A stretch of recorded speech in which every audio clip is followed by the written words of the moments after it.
আপনি বলেন ভাই, একজন হইলে একজন নতুন করে ভাবেন।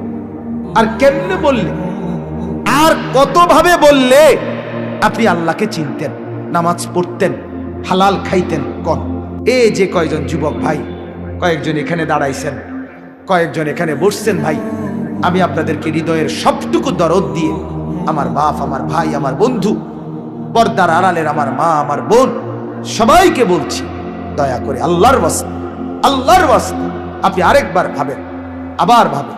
আল্লাহ আমাদেরকে বানিয়েছে, আমার অন্তরের গোপন বিষয় আল্লাহ জানে।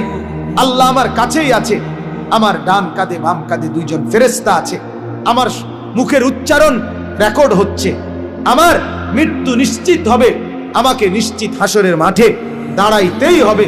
এতগুলো কথা শুনবার পর আমার কি উচিত আল্লাহর ইবাদত না করা? কথা বলেন না কেন? অতএব ইনশাআল্লাহ মাহফিলটাকে, ওয়াজটাকে বাপ শুধুই কেবল আসা যাওয়ার রসুম বানাবেন না, বরং জিন্দেগি বদলানোর জন্য একটু হলেও সিদ্ধান্ত নেন।